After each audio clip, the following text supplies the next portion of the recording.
Hello, everybody, and welcome to the Gaming Lounge Podcast, episode 73. Once again, I'm your host, Sebastian, and as always, I'm joined by Dory. How you doing, Dory? Hello, I am drenched with the blood of millions in video games, not in real life, thankfully. Because I just beat Ghost of Yotei after about 35 hours. So I'm really excited to talk about that. Of course, we're in the middle of spooky season. Kim and I have been running laps around our goals of watching 15 spooky movies in a month, and we're already at 6. So I'm fully festive, fully in the mood. And then, yeah, in that sense, in that context, we're going to talk about the Halloween topic, which is horror games we want to see get the remake treatment. And Seb's picked 5, and I've picked 5. We're also going to talk about my Steam Deck. Oh my God! We hinted at it last week. I don't know why the lights just left me. We hinted at it last week that I was thinking about getting a Steam Deck, and maybe have mentioned it before. But I finally actually did it. So we'll talk about what I think about it after having it for a little less than a week now, for 4 days or so. And then, of course, Ghost of Yotei and Digimon Time Stranger, which I put about, I want to say 5 hours into, and Seb's put 7 hours into. My Steam count, I think, is a little bit off because it doesn't count the demo time that I already imported. So I think I actually have like 4.5 hours, not 2.5. But anyway, we got all that to talk about, and probably other side tangents that won't make any sense. But first, we're going to talk about Halloween. All right, so for the next 3 weeks, we're going to have our Halloween topic, considering it's October, and it's my favorite time of the year. I always want to play horror games this time of the year, but I just never get to it because there's so many other. There's always a ton of new games that are not horror games that come out, and then I just get overwhelmed with new games. And every year I plan on it, like I'm definitely gonna do that. And I just never do. But I did play a lot of horror games this year. Like I beat 80 games at this point, and I was a good amount of them were horror games this year. All right, let's get into our horror games we want to see get remade. Now, my list is going to be pretty obvious to any gamer fans, and Dory's is definitely more unique than mine. Mine's very predictable, but horror games are consistently getting remakes now, especially from big franchises. So I think it's fair. It's time to bring some of these franchises back, and then some franchises are already huge and they just need remakes of other games. So let's start with our number 5. How do you want to go, from the bottom up or the top to bottom? 5-1. Okay. Well, I guess my top one is my 5. So I'll just start with my top one, Okay. which is Siren. Now, Siren is definitely well known in the horror community, but if you're not a horror fan, really, or you didn't really grow up in the PS2 era, or you didn't really play horror games at that time, you probably didn't play this game. But Siren is a really unique game. First of all, we talked about this game before, but the face models are actual people's faces. Very uncanny valley, 1000%. It looks very off, but it adds to the creepy like atmosphere in this game. It really adds to the aesthetic. And the problem with that game is, cool as the environment and the storyline is batshit crazy, with like a space god falling from the sky and then like a town eating the body and becoming like demonic people. It it's actually pretty cool. But like the problem with that game is the gameplay. The calendar system is very, very confusing. Things you do in one level affects the other level. You really can't play that game without a walkthrough. If they did a remake of this game, I would love if they could make it more modernized. Make the calendar system. They can keep it in, but like just make it more appealing, more casual. I suppose you could say, like, just make it more modern. And I think Siren could really be a cool franchise for a future audience, for the next generation of people. Siren got like a remake technically on the PS3, the Blood one. That was technically a remake, but it didn't really do well. Like I don't think it just didn't catch on, and that was pretty much it for the series. It hasn't been around in a long, long time. But I think Siren can really make a comeback if you really do it right, especially with today's graphics. Something like Unreal Engine 5 or something, whatever. It can look really awesome and creepy, and so I hope it comes back. So Siren is definitely one I would love to see make a comeback. Now, do you have anything to say about Siren, or what do you know I about never Siren? played it. I never even knew about it until I think you brought it up literally seconds ago. So, Oh, yeah, I but it think sounds cool. yeah, I mentioned it. I You think probably have talked last about it. year. I just didn't remember it. Yeah, I recommend the speed run on GDQ, on the big stage one. They did a Yeah. speed run of Siren. I recommend watching that. All right, Dory, your number 5 is. Yeah, so my number 5 is Alan Wake. Alan Wake, I know it feels weird that I would want Alan Wake to get remade, but Alan Wake actually came out, if you can believe it, over, let me check right now, over 15 years ago. And by God, does it show. I know I might be in the minority with this, or this might get me in some hot water with some people. I didn't feel like Alan Wake aged really well when I tried it a couple years before Alan Wake 2. I love Alan Wake 2. I felt like Alan Wake was really frustrating. I didn't really like the flashlight system as much. I felt like the controls are kind of stiff. I remember I posted this clip and I sent it to you and Mitch and a couple other people back when we were all talking. And it was of me. I was just looking around trying to explore the environment, and I literally got stuck in a bunch of boxes, and I couldn't pick myself up. Like I couldn't get out of it, right? And that was like the final straw for me. I think after that I uninstalled. I just wasn't having a very good time. I love the concept of the game. I just think they could make the graphics and the gameplay a bit better. The graphics aren't a huge deal, whatever. But mostly, I'd want the gameplay refined. Make it more like Alan Wake 2. And I think I would like that game a lot better. I was really engrossed with the story. I liked the writing. I liked the characters. I didn't hate the gameplay. I just found it annoying and cumbersome and stiff, right? A lot of it was just not clicking for me personally. I know some people really like Alan Wake and feel like it's still underappreciated. Consider me one of the people who just can't appreciate it. I think it would be much better if it was remade in, with a better graphics engine and better gameplay. But like I said, still, things about it, I totally understand why people like it and have a soft spot for it. Maybe I should have tried to play it on easier difficulty, but I don't think you can change it mid game. So I would have lost like hours of progress. I also found the boss fights in that game really annoying too. So just in general, I found the gameplay experience not great, and just enough so that I just quit. So I would love to see a remake, just for that reason, mostly on gameplay lens, similar to Siren. But yeah, I love Alan Wake 2, and I liked a lot of what Alan Wake was going for. I think it's in the realm of possibility. I mean, I could see Remedy remaking Alan Wake 1 someday. But the only question is, will it sell? Because Alan Wake 2 did not sell very well, unfortunately. Mhm. So I'm curious It if. should. Yeah, go ahead. Oh, sorry, I didn't mean to cut you off. It should be noted too that both my picks and I think Seb's picks, and obviously Seb already knows this, but I'm just saying it mostly for the audience. Um, we don't expect any of these remakes to happen. This is all what you would call fantasy booking or Yeah. whatever. I So I yeah. don't expect this to ever happen. But would it be cool if it did? Yes, because I could finally actually Hmm. play Alan Wake 1 and enjoy myself. I think even some fans of the game would admit that it's got quite a few flaws. Yeah. So I don't think it would happen either. But luckily, Remedy's made enough money from the Max Payne series and maybe some money from Alan. Like I know eventually Alan Wake 2 made its budget back. I remember like headlines about that, but it Yeah. took a while, right? Hmm. So it does sell, but I think they also just have fuck you money at this point. I I mean, think I don't think yeah. you make a game like Alan Wake 2 and not have a little bit of fuck you money. Well, I think the problem, first of all, was that it was exclusive to Epic and not on Steam at all. Oh, that's right. I forgot that happened. Yes, you're right. Yeah, but even then, Yeah. it wasn't selling well even on consoles. But they were remaking Max Payne, so if that's on the Yeah. table, you never know. And also, to be clear, I have two games on my list where I actually do think could happen, and one of them actually is going to happen. They're working on it right now as we speak.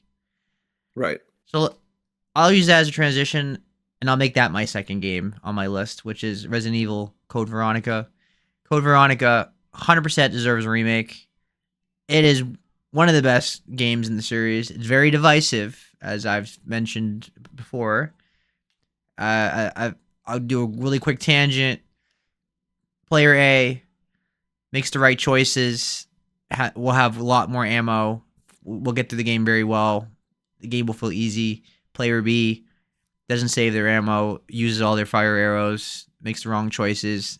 They get soft locked on the plane against the tyrant, and they hate the game. So Code Veronica is very subjective, and some people really love the game. I'm in that camp, and people really hate the game. I think they can definitely make it more streamlined, less tedious. I mean, obviously, this game came out in 2000. That was 25 years ago. So they could definitely make it more modern. But the story, as I've talked about, is good. I think the villain, Alexia, is like one of the best villains in the series. They still have to. I don't know how they're going to handle the cross dressing thing and all that. I don't know how you could pull that off. What people without outrage and big debate and all that. But I think it could be done in the right way. And it'd be really cool to see like Steve modernize, where he's not a creepy teenager, not doing sexual things, where he's like kissing Claire when she's sleeping or something like that. They did fix him in Darkside Chronicles a bit. They fixed his voice. He still was like checking her out and stuff like that, but it wasn't. It was better. I think they can still make him a little weirder, like a little, like a teenage boy, without going full on, creepy. But I think it can be done really well, and I think with the RE engine and a really cool villain and a cool setting, because the setting is really cool, and the soundtrack is the best in the series by far. It has a big orchestral epic like Final Fantasy level soundtrack. It could be done so awesome in a modern graphics, and all you have to do, right, is Resident Evil 2, Resident Evil 3, Resident Evil 4 remake style gameplay, right? I would think maybe Resident Evil 2 more so than Resident Evil 4, right?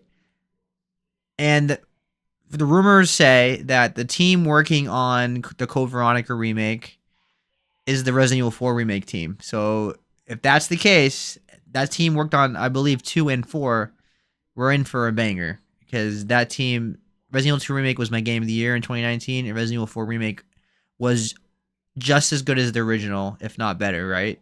So I'm very excited for this remake. It's ahead of schedule from what the rumors say. Could be 2027. I don't think next year, because Resident Evil 9, they're going to focus on Resident Evil 9, obviously. Right. There's no point of putting Yep. 2 Resident Evil games in the same year. But 2027 would not surprise me. Any thoughts on Code Veronica remake?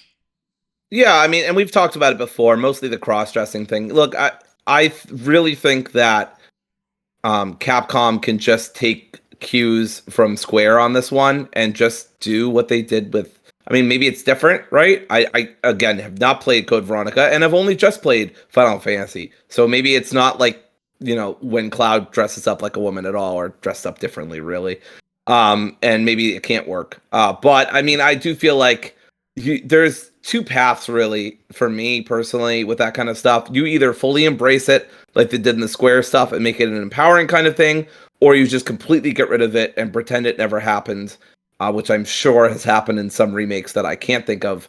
But yeah, I really think those are the two paths. You don't want a murky kind of like, oh, it's there, but like we scrapped a bunch of the dialogue and a bunch of like, important context about it, like, because then it just feels like, okay, well then why is it in the game at all, right? And then I'm not sure that you want to keep the same exact thing and add a bunch more dialogue. And like the problem is, right, a lot of it is the association of cross-dressing with mental illness, right? They do it. I just watched Silence of the Lambs for the first time, right? They do that with Buffalo Bill. They do that obviously in Psycho. It's happened in other movies. And cross-dressing and being trans are different, but it's an association that can lead to negative stereotypes. Although it's worth pointing out, even in Silence of the Lambs, they're like, this person's just deranged, right? Well, Buffalo Bill is just a deranged person. But it's the same way. Anyway. It's the same way in Code Veronica, because he's pretending to be his sister. I mean, he's doing it on a reason, because the secret is that the Alexia is like hibernating that like in the lab, and so he's playing on an act that they're both the same. They're both around. So he's playing. Yeah. So it's not done as like they're making fun of anyone or like that. It's more of just like Right. he's just trying to pretend to be a sister to protect Well, her. and I mean, I But honestly don't think that's a big deal as long as it's not a comedy thing. Like, I just feel mm, like men dressing up as women is like way too yeah, much of that is played up as for yeah, laughs. And I think that's what Square did so right with Cloud yeah, is that when Cloud dresses up, it's not a cheap thing. It's not for laughs. They have a whole musical number, yeah. and it feels really empowering and cool. And nobody ever comments in it or makes fun of Cloud. Like, I think it's played ironically I really think straight, yeah, and I like that. and I think as over the top as Alfred was in the original, and his voice is amazing, and it's so iconically bad, but it's it's just iconic to Resident Evil fans. I think they'll play it very seriously. The tone of the remakes have been serious, right? I mean, they have some goofy moments, but for the most part, they made it more of a horror, like more serious horror series, right? Like Right. Resident Evil 2 remake is very serious. Resident Evil 3 remake is pretty serious. Resident Evil 4, yeah, some one-liners and goofy things, but for the most part, they turned Leon from like an action hero who's doing Arnold Schwarzenegger lines to like here and there, right? He wasn't really like dropping like he was like he's not an action hero as much in the remake, right? They made Right. it more serious. So I think Code Veronica remake will be more serious than the over the top goofy elements of the original. All right, Sure. But let's anyway, get that's all my thoughts. yeah. Let's get to your next game, which is Sure. So, which is Vampire the Masquerade. Now, I haven't Bloodline specifically. I have not played this game. It's an RPG. Great. I do want to play it someday, and I probably will play the original with mods and stuff like that. Obviously, I'm a huge RPG fan. I think vampires are super cool. Curse of Strahd is one of my favorite D&D campaigns. For those who know, I you know it's a really cool sounding game. I just haven't gotten around to playing it yet. Would love them. I don't even know who them is. I think the people behind it are gone, so it would have to be the people who are doing it now, which makes me concerned, right? Because there's been a lot of red flags with this Bloodlines 2 stuff. So I really don't know if I want, with respect to Chinese Room, I'm not really sure I would want them to be behind it, but um I would love for somebody to do a remake or remaster of this just to make it more accessible, if nothing else, and to clean up the gameplay a little bit, make it a little more modern, maybe fix any camera issues or story or side quest issues. I have not, again, I've not played this game, so I'm not familiar with all the ins and outs of it, but I know it's a horror game. I know it's one I would love to see a really cool remake of. Not sure we'll ever get it, but it's one I'd like to see. yeah, it's a classic game, and I recommend it to everyone. It still holds up really well, and it's arguably the greatest vampire game ever made. Probably is, right? Yeah, Um, I probably. can't think of any better ones really. But yeah, I think that's a great choice, and that'd be awesome to get a remake. I would 100% play a remake. Not even like, Yeah. especially on PC. It would be incredible. Absolutely good choice. All right, my next game is Parasite Eve, which is a classic, underrated survival horror RPG made by Square Enix, people that made Final Fantasy. It's an RPG. It's a horror RPG, and it's iconic. The villains are iconic. The villain, the cutscenes in that game, iconic. If you grew up with the PS1 era, I think it can be done really well. I mean, it's like Final Fantasy VII, but like but like like horror. I always said if I could make a video game, any game I wanted, I would make a RPG survival horror game, and that's what Parasite Eve is. And I would love for Square Enix to remake it. I mean, it's possible, right? I mean, they remade Final Fantasy VII. They're remaking Final Fantasy 9, which should be announced at any moment at some point. I mean, we're still waiting for that, but it should be around the corner, I would think. So it's on the table, I suppose, right? You never know. I know Parasite Eve is not like a household name, but I would love for this franchise to come back. It would be really cool, even if it's like not like a full AAA, CG, full cinematic AAA budget, hyper realistic game. I think it can look really cool stylized maybe, and I really hope Square Enix gives this franchise some love again. Do you have any thoughts on Parasite Eve? Another one I never played, so I don't have a lot to say. But this was almost on my list just because it's turn-based and I've heard really good things about it. So I would also love a remake of it, but didn't feel super confident enough about it to say much. Yeah, we haven't had a game since 2011, and that was like on the PSP. I think the second one was 1999. It's been a dormant franchise for a long time, right? I mean, let's see. They made a movie too, like in '97, and but I think it's Japanese only. So this franchise really has been dormant for a long time, unfortunately. I believe Yeah. it is a novel, so I think it is based on the novel. Yeah, it was. Okay. So yeah, I think this franchise could be done really well if Square Enix brings it back. All right. The next game on your list is Yes, the next one on my list is Alien Isolation. This is another game. I swear I played some horror games when I when I was growing up, but this was not one of them. Alien Isolation came out, I want to say about 10 years ago, yeah. maybe No. No, a that's little right. bit more. 2015. Okay. Yeah, 2015. So yeah, about 10 years ago, I feel like after 10 years, a game could be remade, maybe wait a little bit longer. And look, the main reason why I'm saying this is because I don't like the save system. And that's the only reason I have never played this game because I really want to. It's been on my backlog / want to play off and on for years now.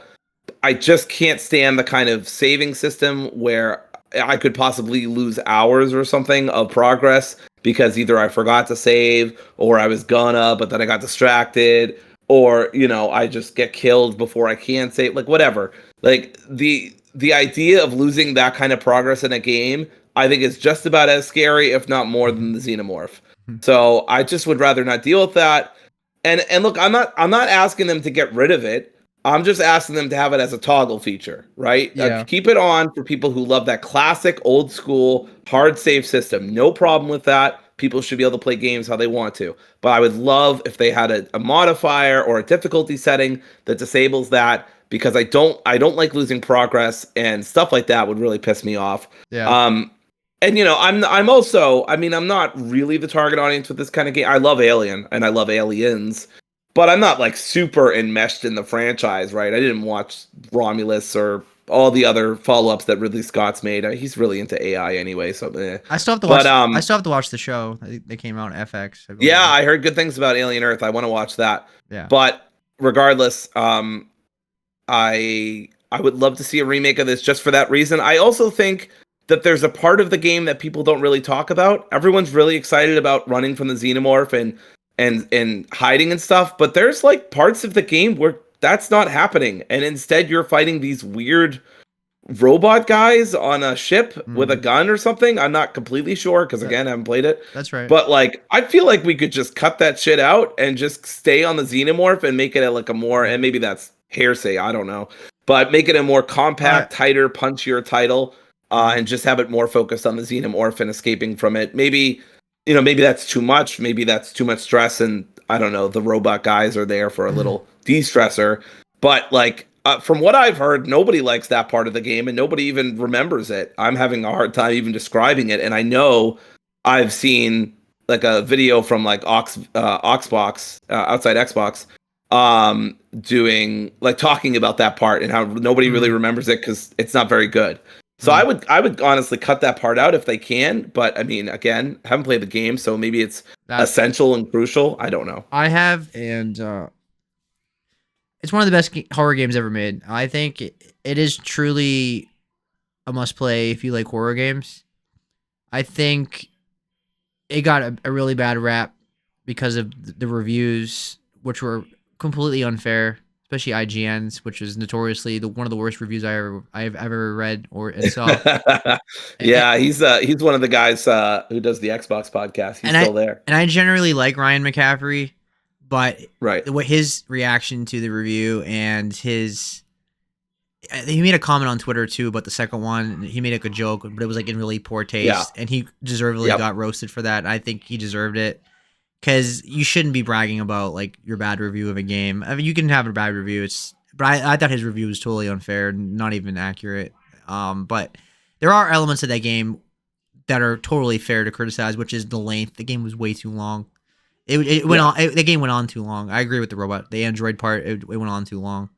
There were some parts that yeah, were really tedious and repetitive and very unforgiving, and the AI was annoyingly annoying, put it that way at times. But overall, though, the atmosphere was incredible. The gameplay is good. It's very pretty. It still holds up extremely well. It's a beautiful game. It is one of the greatest horror games ever made. It's become a cult classic now. I mean, even with the bad review like IGN and stuff, it has an 81 on Metacritic on PC. So it's not like it's in the 50s or anything like that. It is one of the greatest horror games right. ever made. I think it didn't sell very well because people didn't realize that until after. This was like back in 2015 when people really held IGN and like those big game sites to a high standard, which we don't do that as much anymore. I think a lot of us tend to get our reviews from like YouTubers now more so than we don't. People A lot of people don't trust IGN and GameSpot as much as like 2015 where they were like the Yeah, kings. absolutely. That's definitely correct. I'm not saying like IGN is hard like garbage and they all deserve to lose their job or like, I'm not saying anything like that. Right, I'm just saying like we held those game journalists to a higher standard like 10, 15 years ago. Now people tend to get their reviews more from the YouTuber they trust. And I think if this game came out this year rather than 10 years ago, I think this game would have been way more successful than it was, and we would have already gotten the sequel, which they are making, by the way. It is definitely confirmed that they're working on it, same people. So the sequel's around the corner. So we're not going to get a remake of the first one, but we are getting a sequel, and I am very excited to play it. And I think it's going to sell very well. I think the Alien franchise is probably as popular as it's ever been, right? And it's got a show now. It's been getting several movies. Now's the time to make a quality game. I mean, they keep making Alien games, right? But most of them are pretty terrible or mediocre. Yeah, This is the best one, and it's not even close. So, but it's a really good choice. It is an underappreciated game, and I hope I strongly recommend it. And this is coming from somebody who loves horror games, but I don't like first person stealth horror games. So if I really like this game, then it's really that good because this is usually yeah. not my genre. And that was also why I was saying this game's not really for me because I'm not usually into those games where you have to run from something Mm-hmm. and you can't kill it or can't even hurt it. I know you can towards the end of the game, but Absolutely. again, I think two major things: just make that save system optional, cut out the robot stuff or the repetitive stuff, and just keep it to the xenomorph. I think you've got an even better game than what Absolutely. you did. Graphics aren't really a factor in Yeah. why I want to remake. So Yeah. So we're not gonna get a remake, but the sequel should at least be similar to a remake, right? I mean, how much different can you make it?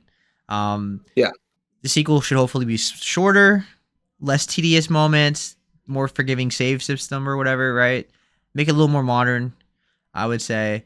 Cut out the tedious trial and error parts that were very annoying in the original, and you can have a really even better game. Which, like I said, this is one of the best horror games ever made. So if the sequel's even better, then you have a real banger on your hands. All right, let's move on to mine. Next game, second to last game, which is Clock Tower. Big, little big guy with the little guy with the big scissors. Scissor Man, right? Clock Tower is a classic game from the 90s. I grew up with it on PC. I think it was on PS1 as well. Yeah, it was on PS1 as well. Um, I can't say it ages well in the sense that like it's very 90s 2D animation. It's very slow. She walks like a snail's pace. Um, but the concept of it being a point and click adventure game is really cool, and the fact that Scissor Man can show up at any moment and you go in panic mode really adds to the tension. Like at any moment you can be killed, and you have to hide in the environment. It was pretty ahead of its time, I would say, and I think it could be done extremely well in a modern setting. Now I don't know if you could do like a 2D game again, a point and click 2D game. The sequels, I don't think were point and click like that one was. They were more 3D. But I think a 3D like AAA game in the sense of like Resident Evil 2 remake or Silent Hill 2 remake or something like that could be really cool. With a scissor man guy chasing you, and you have to hide and shit. That would be a really cool concept, and I think I would really be into that. So, do you have any thoughts on Clock Tower? No, I'm vaguely like familiar with it, but I don't have many thoughts on it. I didn't play it, and I only became aware of it through, I want to say, Retupre, um, or some kind of YouTube channel back in the 2010s that was talking about it, and I think also Outside Extra also has some lists that talk about it. So that's how I became aware of it.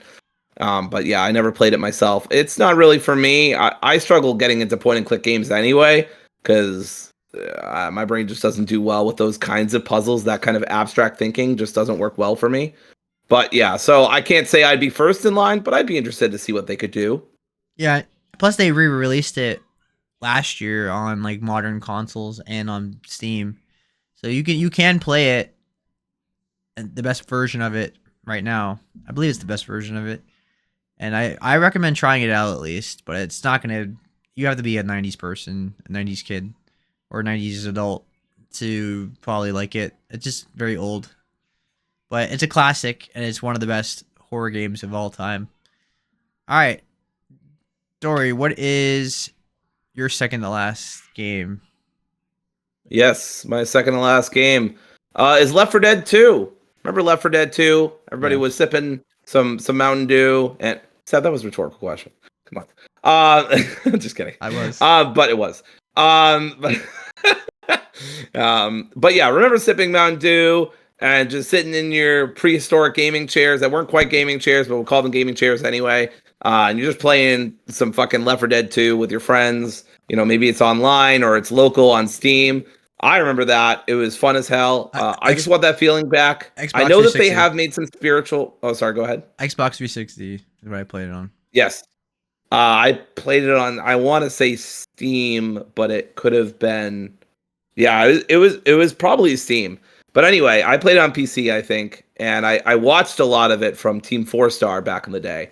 And yeah, the little experience I did get with Left 4 Dead 2, because I didn't have a ton of friends who were into video games at the time, or much less one to play a zombie game with me. So I didn't have a ton of experience, but obviously I know how it works. I watched lots of videos. I played a little bit myself. I really enjoyed it. Really had a fun time. I'm well aware that they've made spiritual successors since then, Back for Blood being one of the biggest ones, right? And that new Toxic Commando John Carpenter game kind of feels like a spiritual successor as well to Left 4 Dead 2. But I mean, we all got to be real, right? Nobody has really captured that same sense that Left 4 Dead 2 did, and I feel like we could remake it, clean up those graphics and tweak the gameplay and open up those servers. I feel like everyone would have a great time. It's pretty much, I feel like it's a blank check. Like out of all the remakes on my list here, this is like a blank check to whoever does this. Maybe my number one is also a blank check, but I think this is like the most guaranteed. Like this would sell a lot. Like you get fucking nostalgic people in their upper 20s, early 30s. Mm-hmm. You get people who love to just shoot zombies. You get horror fans. So I just feel like this is a slam dunk, and I'm really surprised that they haven't remade it yet. I don't remember who did the game. Valve themselves. Valve themselves did it. That explains why, because they can't count past 3. Right. I forgot that was Valve. But yeah, Yeah. Valve, I know you get a lot on your plate, lots of 3 titles that you're refusing to make, but maybe add one more to that list of titles that you refuse, or give it to another fucking company. I don't know. But anyway, then I'm not surprised. I completely forgot Valve themselves made it. Yeah, the closest thing we got to a remake of or a sequel to Left 4 Dead was Back for Blood, which is basically the same game. But yeah, Left 4 Dead 2 and 1 are classics. One of the greatest zombie games, multiplayer games. I had a blast playing with my friends. We used to play that game all the time. I had so many memories with Left 4 Dead 2.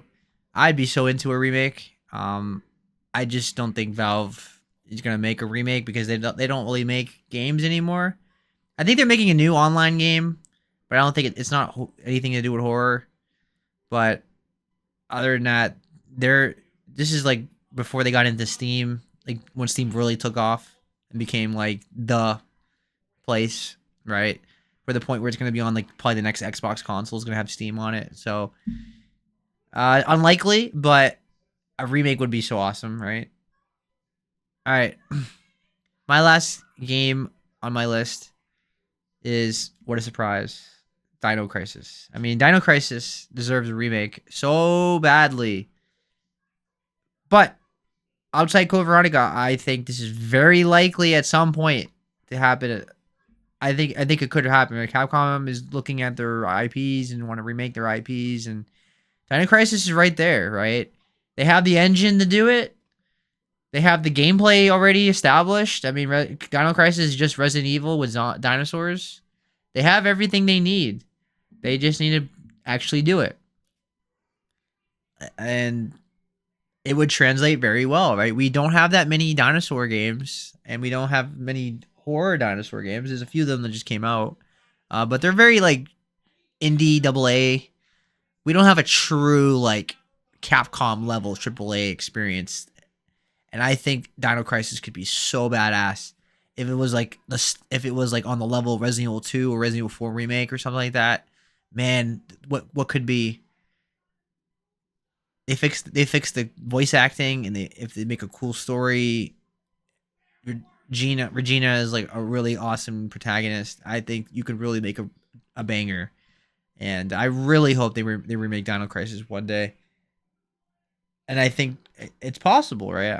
I shouldn't say likely. I should say it's definitely possible because Capcom is very interested in remaking their stuff, right? So, Dory, you have any comments on Dino Crisis, which is probably the most obvious answer of all of them, really?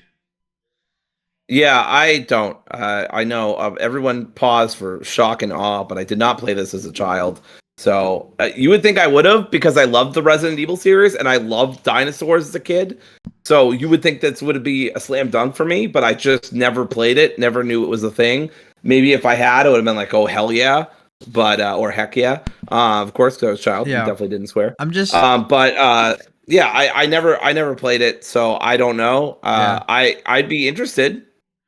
I'm just curious how it would play because Dino Crisis is like 2 and 3 are more action based, and you get like points for killing dinosaurs in a room and stuff.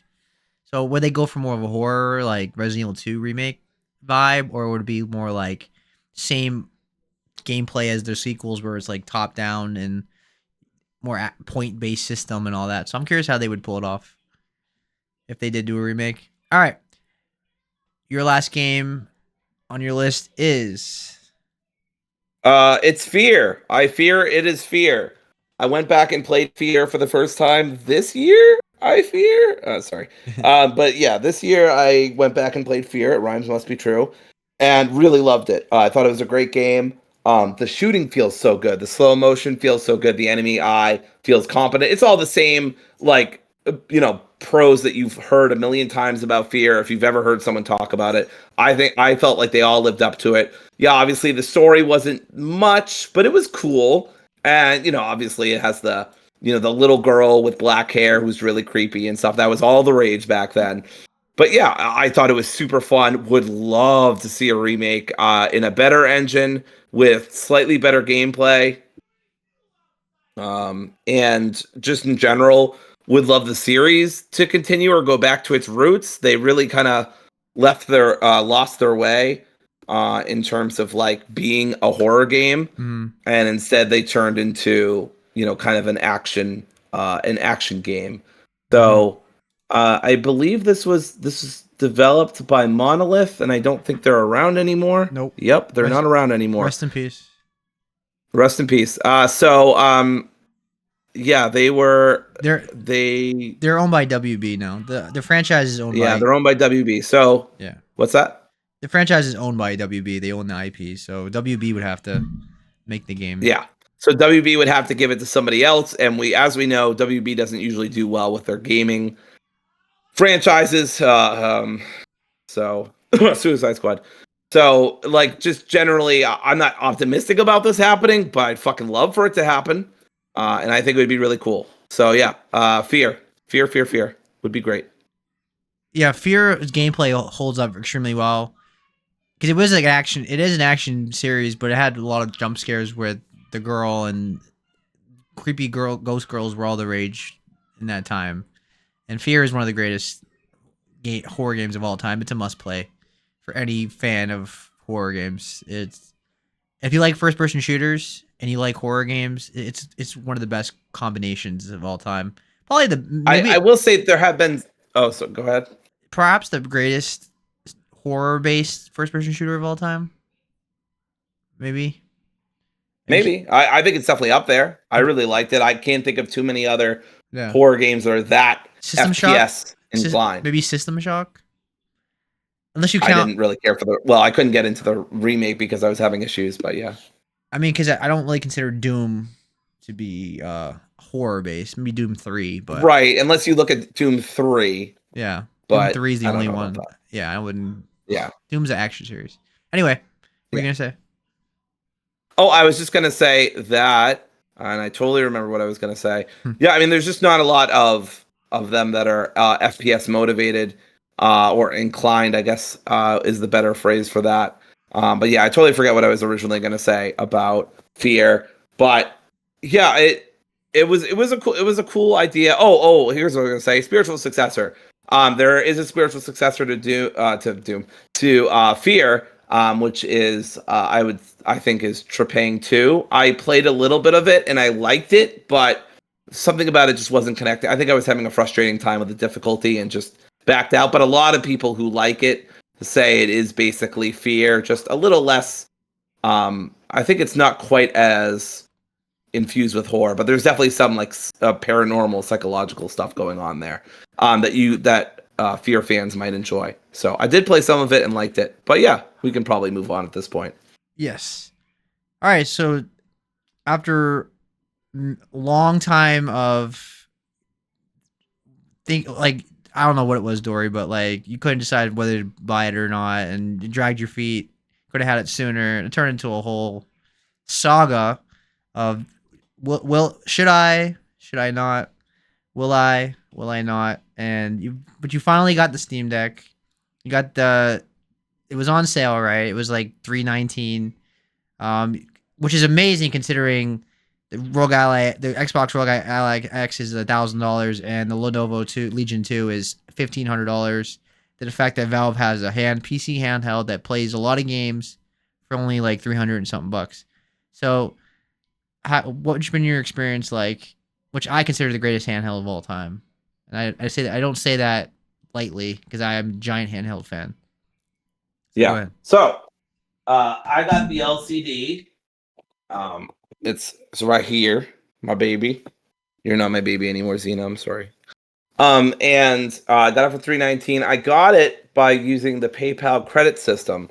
I've actually literally never used a credit card in my entire life. So I used a credit card for this, and I have the money to pay for it. So it's not like I'm paying, for money that I don't have. I'm not being irresponsible. But I did not exactly grow up to be very wealthy. As you can see, I'm playing Digimon Time Stranger. Well, you can't really see it because of the reflection, but I'm playing Digimon Time Stranger. You'll just have to trust me. And I let's see if I go to my home screen. I've got the kind of it's again too much of a glare, but I have the different kind of setup than usual. It's really nice overall. I really like it. It doesn't feel quite as heavy as like I would think it would given its size. But it's decently bulky despite that. Yeah. So the first part was that I had a hell of a time setting this up. Seb was trying to help me out, but it just wouldn't boot, and then it wouldn't get past a certain point, and then it wouldn't synchronize. So I had to restart it a few times, and that was pretty annoying. But Seb was like, "Well, once you get it started, it should be smooth running," and yeah, that was correct. I really like the UI. I like the menu. I did change it around a little bit, but you've got your games up top, and then there's some news below that. Recently updated on this device. You can go over to your friends. It uses touchpad as well. There's a desktop mode, which I don't really use, but could use if I needed to. Um, I already said, but it feels nice in my hand. Doesn't feel too heavy when I'm playing it. I don't feel like my Yeah. hand is getting The Steam tired or Deck. starts hurting at Yeah, all. the Steam Deck. One of the best parts of the Steam Deck is it's very light. Because I think one of the criticisms of like let's say the Legion Go is that it's, especially with the big screen, is heavy in your hands. I think the Steam Deck is Right. feels very nice. To this day, And then in the addition to best. feeling, oh, Feel, go ahead. to this day, I think it's the feels the nicest so far. Like it still feels Yeah. best to hold. Go ahead. But yeah, in addition, I really like the Steam button and the options button at the bottom left and bottom right. I use them all the time, so obviously very, they're nice little shorthands. Um, there are back buttons if you want to assign them. I don't personally, but if you want to assign them, you can. Yeah. I like that there are lots of apps that you can download to improve your experience. And Seb and I took about an hour to figure out what would be best for me She and what wouldn't. she's referring to Decky Loader, which you need to have Yeah, on every Steam Deck so you can fully customize your Steam Deck, which is very easy to do. yeah, If you, it really only takes like 5 minutes to be honest with you. It's just a matter of it takes longer when you're doing it over camera. But follow a YouTube tutorial. It should only take like 5 to 10 minutes to do. but yeah, we downloaded that. I downloaded Moonlight to stream off my laptop, which I need an Ethernet cord for, so I haven't really made use of that. I was Mhm. trying to do it without an Ethernet, and Hades 2 was like dropping to like went from 60 to 16 frames, which is pretty rough. Yeah, like So yeah, yeah, Moonlight is definitely one of the best things to have if you have a good PC and a Steam Deck. But usually, if I'm just gonna play off my PC, I'm like I'll just play on my PC. I don't feel like jumping through all yeah, these hurdles to get it sure. working. And then I also downloaded some animation changer. I haven't been able to get the Kingdom Hearts 2 intro thing to work once. So maybe I'll uninstall it and reinstall it. I'm not sure. But the Wii menu music usually works. Every now and then it doesn't work, I think I and know why. but it's not a huge deal. We can talk about it after, but What's that? I think I know why. But we'll talk about it after. Oh, okay. Yeah, yeah. I've been playing Digimon Time Stranger on there. It's running pretty well. I haven't had any running it natively, not streaming, and mostly runs at 60 FPS. I installed this thing that helps me figure out if a program is gold, silver, or or bronze in terms of how well it's going to run on the system. Yeah. Does dip every now and then, but overall very good. The main reason I wanted my Steam Deck is because at night I have to stay in here, and even if the game isn't gonna like aggravate me or whatever, which usually like games don't, and I will, I have to stay in the living room while Kim is in the bedroom, and so I'm not able to sit next to her while she sleeps. Sometimes Kim has a hard time sleeping, and she finds it easier when I'm in there. Cue the audience awe reaction. Yeah. But anyway, so now I'm able to obviously game next to her, and usually it's only a couple hours before I go to bed, so it's perfect because the Steam Deck, as has been talked about, it doesn't have great battery life. At least in my experience, it drains pretty fast. I know Mhm. that there are ways to make it last longer, but at least in my experience so far playing Digimon Time Stranger, from about 100% charge, I can get Depends a on the game. couple hours, maybe 2.5 hours. Depends on the game.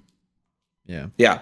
So, but at least with Digimon, that's what I'm getting, which isn't great, but I don't usually need much more than that for the purpose that I have it, which is playing games I'd already be playing on my desktop, and playing it for a couple hours before I too go to bed or go to sleep. Yeah.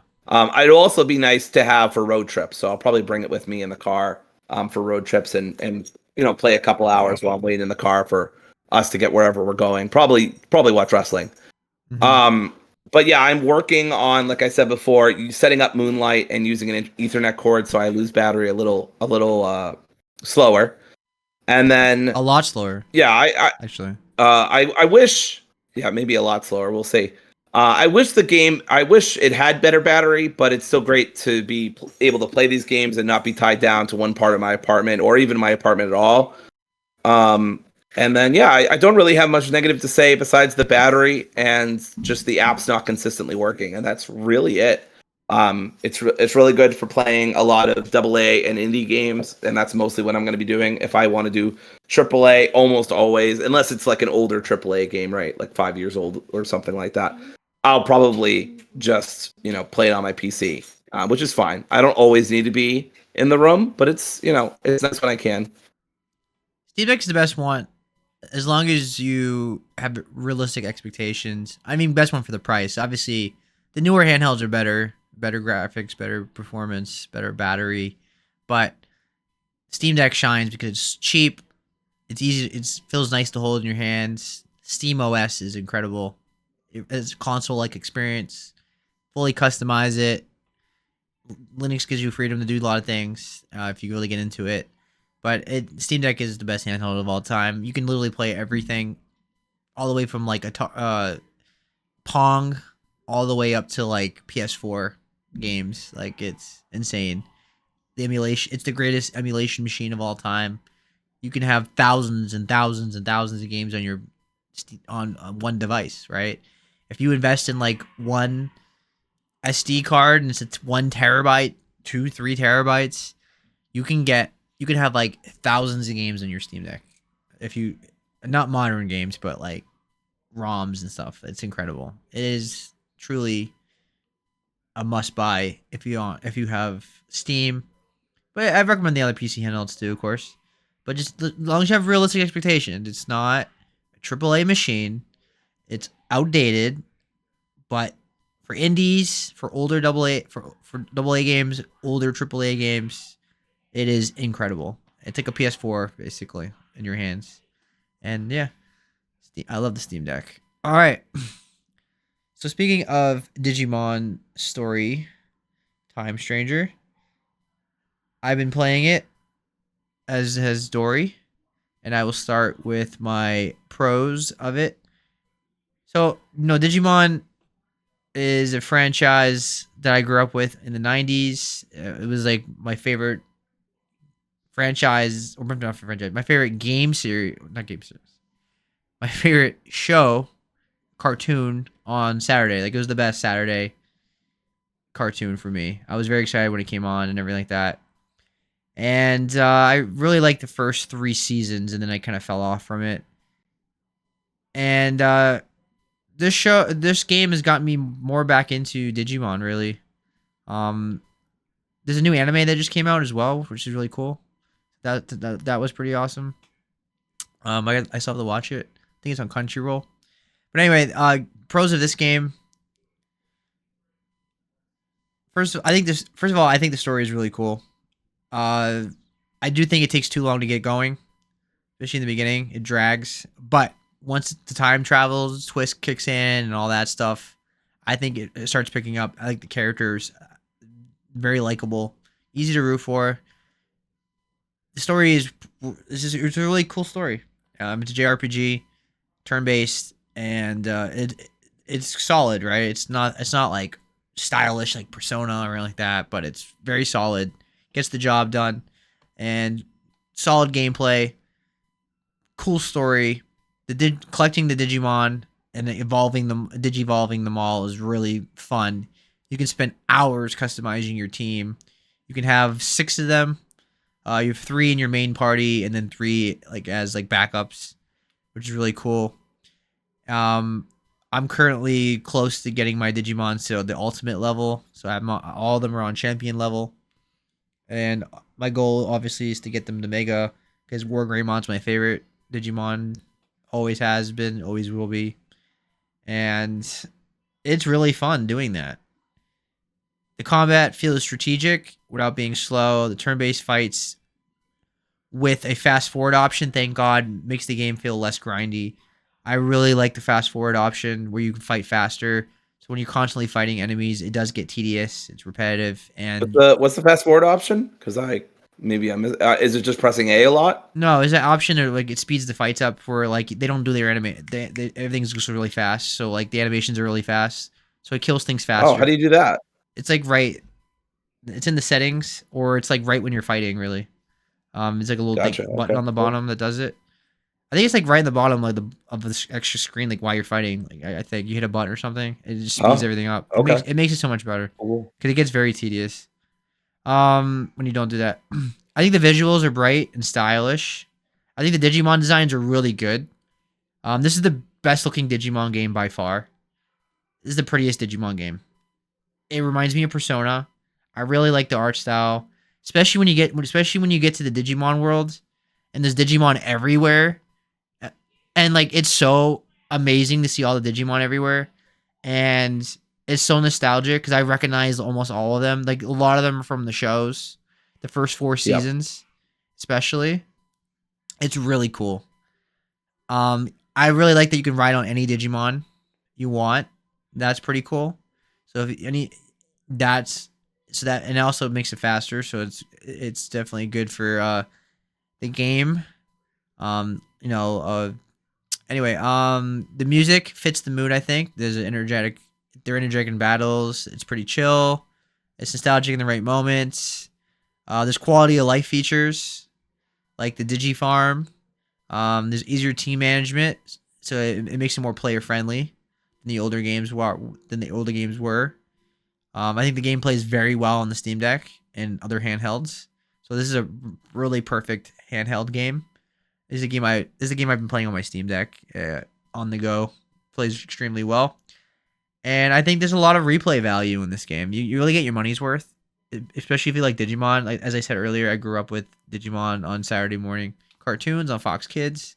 It was the greatest Saturday morning cartoon for me, right? I mean, as much as I love Pokemon, I'll always love Pokemon more than Digimon.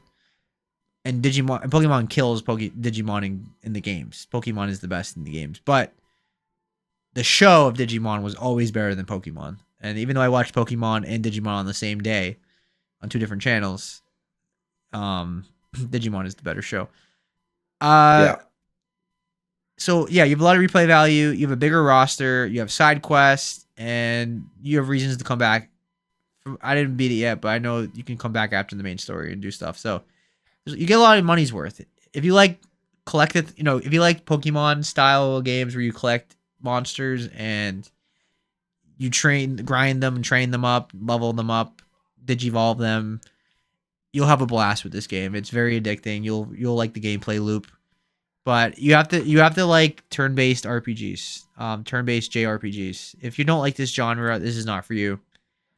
It's just that simple. It is old school JRPG, turn-based. So if you like that, I strongly recommend this game. Maybe you can wait for a sale. It's Bandai game. They drop in price all the time. It's a $70 game. I paid full price. Oh, I don't. I think we split it. I don't We remember. split it. We Yeah, split it. yeah. So for us, it was obviously It was a $35. great deal. Is an Yeah. amazing I deal. would never play I would never have paid $70 for it, so I'm glad we split it because I was Hundred not buying percent. it otherwise. I would say it's worth like $50 for sure, Yes. but Yeah. not 70. But either No. way, wait for a sale. Not saying it's bad. I think it's a good game, but a lot It of just games, doesn't have most well, games are. that'll be in the cons, but it there are some problems with it that I think just make it feel like this shouldn't be a $70 game. But yeah. Yeah. So what are your pros for this game? Sure. I mean, similar to Seb, I grew up with Digimon. I loved season one, two, and three, and I even watched a little bit of season four. And I really enjoyed all those seasons, especially season two and three have a big place in my heart. I really liked the Digimon rep so far in the game has been really good in terms of it being, a lot of Digimon that I do enjoy, did enjoy as a child. You have Agumon and there's Devimon. I want to say his name's Impmon, but I don't think that's correct. But some of them I don't remember. There is Impmon, so you might be right. Yeah, maybe the purple one that turns into the guy on the motorcycle, right? I can't remember his name. But regardless, Yeah, Impmon. it That's Impmon. yeah, Impmon. I was right. Okay. But yeah, so there are some favorites. And a lot of those are the ones I use, the ones I know. It does have this rock paper scissors system, which I like, but I can never remember it. And at least early game, it doesn't seem to really make a difference whether you remember it or not. I mean, it does make a difference, but it's not a huge difference, right? Because it's early Yeah, game. it's not like. The games. Yeah, I'm sorry. I don't mean to cut you off, but That's okay. it's like Monster Hunter Stories in a way where it's like rock paper scissors. But I don't think it really Yeah. affects the game as much. I don't feel like No. I feel like I'm flying through the enemies pretty easily, except for some bosses. It's very inconsistent with the Yeah. But we'll talk about that in the cons. I agree with that. Yeah, like I'm in the sewer part right now, and I just met this Digimon that one of the characters is calling Ku, Yeah. and just digivolved into a very interesting kind of Digimon, which anybody who's played even a few hours will know what I'm talking about. Mhm. Um, and they're like a lot of the Digimon down in the sewer are like very easy, but Numamon has always given me trouble. Like the one that kind of looks like a slug or something, like a slimy creature. I always seem to have a problem with them. They either have a lot of defense or I just never have the right kind of attack. But yeah, overall, I like the music. Like you said, I think the graphics are really nice. In terms of like, as you said, bright, cheerful, very befitting Digimon, very anime kind of look, of course. The amount of Digimon are plentiful so far, and I'm excited to see more later down the line. I think all the animations are done really well in terms of their own unique attacks, their own signature attacks, like, air shot or pepper breath. It does make me a little sad. I know this is unrealistic of me. This is my childhood speaking. I wish that they bring back some of the voice actors for Agumon or, any or Itmon or whatever. Because when they do say the animations, it just doesn't sound like them, but it looks really cool. And I it's unrealistic of me to really expect them to bring back all the voice actors for all of the Digimon, right? So it's whatever. It's not a big deal. But yeah, I feel like this is a really like I know I'm kind of getting ahead of the game here, but I feel like it's a really strong like 7 out of 10 for me. Like it's a decent game. It's a good podcast game, is what it is. I've been playing it while I'm listening to the new Critical Role campaign, and that's been nice. So I like a good podcast game every now and then. So I'm happy that this is that. Yeah. Well, I'll talk about the score after. So I'll just get in my cons now. My cons are the opening hours of this game drag a bit. There's way too much hand holding and way too much exposition before the game opens up. Like it's kind of like a Pokemon game, right? Where there's just way too much dialogue and explaining every mechanic that are very obvious and straightforward that I don't need anyone to explain it to me. Wish there was an option to turn that off. It's like it's like they're talking to me like I'm 5 years old. Like I haven't played JRPG since I was a little kid, and it's like just stop talking and open up. The storyline is really takes a while to pick up. It's pretty boring in the beginning, to be honest with you. I think this game has a boring opening.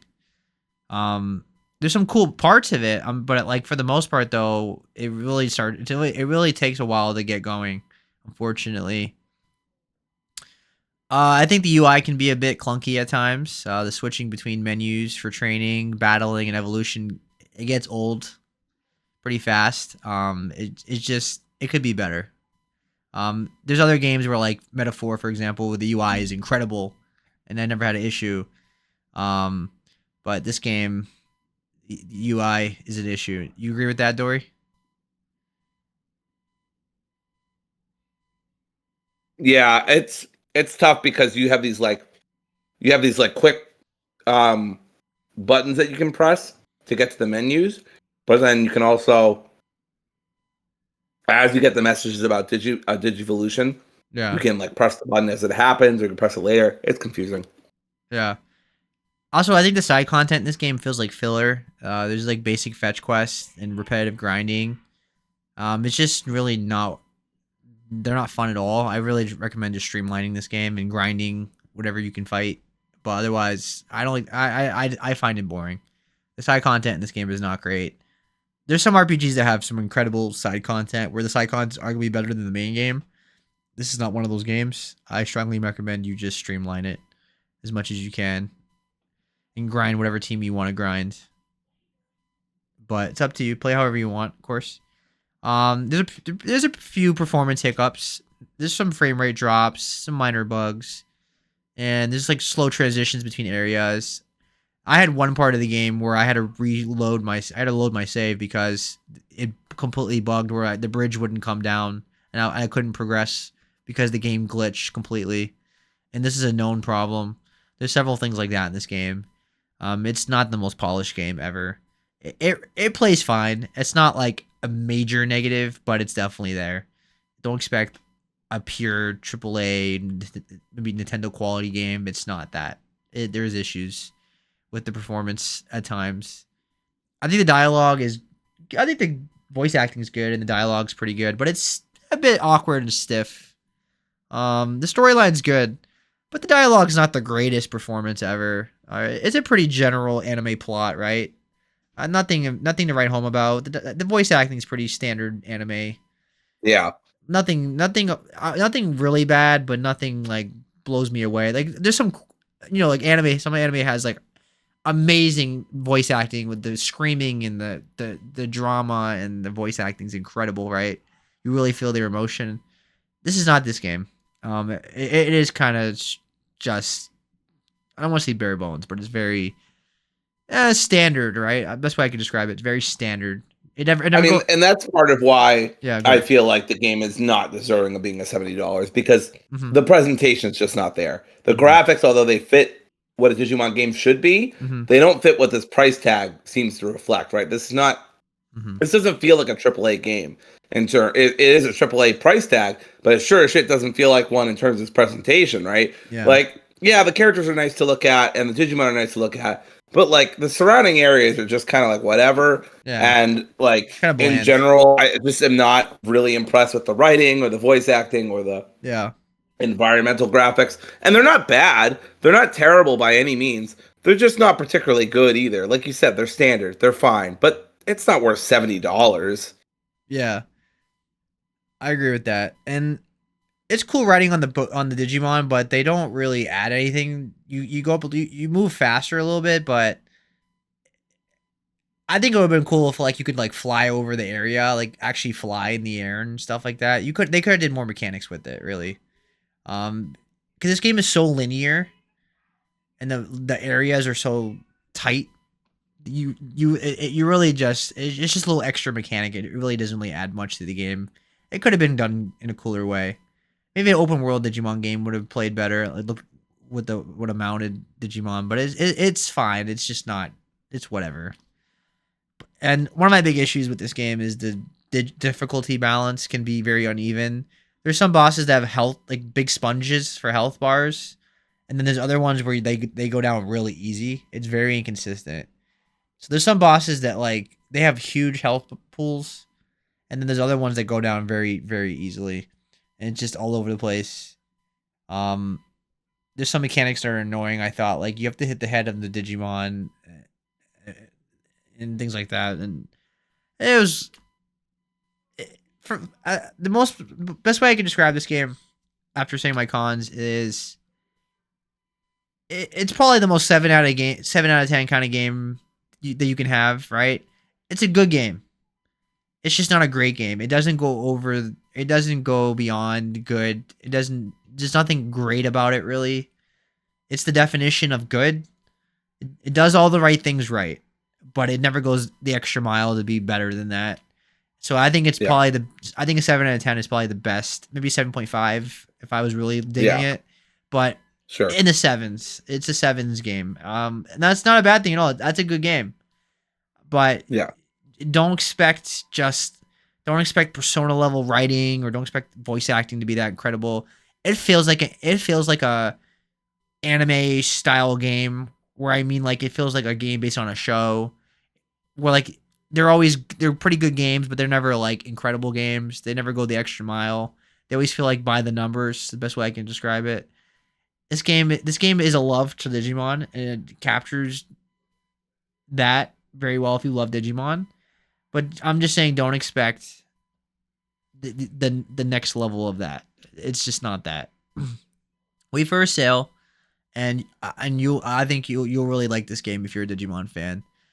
And if you feel like monster games where you collect monsters and level them up and grind and all that, you'll really like this game. I'm just saying it's not incredible. It's not great. It's a good game. So 7 out of 10 for me. What about you, Dory?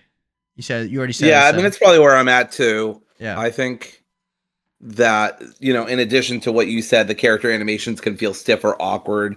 And there's also the silent pro tag trope, which just feels out of place because everybody else can talk, but you can't for some reason. I don't really know why we're doing that. I I only feel like yeah. I I heard that this game was in development for a while, like not in developmental hell, but just like they were dragging their feet on developing it. And I think that's why it feels like it's it's been 12 years since the last Cyber game or 10 or something. Oh, Anyway, it does feel like a mid 2010s, late 2010s RPG, turn-based RPG. And I think that the delay in between the last game, the Cyber Sleuth game, which I think is maybe 2017, so maybe it's not 10 years exactly, but it's over 5 years. It's been more than 5 years. Um, it definitely feels like they dragged their feet on this and ended up kind of 10 suffering years. for it. 10 years. 10 years, yep. So there you go. But yeah, either way, I okay. What do you There want? was a I'm talking to sequel my dog. in 2017, so you're right in both Cool. regards. You're right in both regards. Yeah. Cool. Um, but yeah, Xena's being a pain.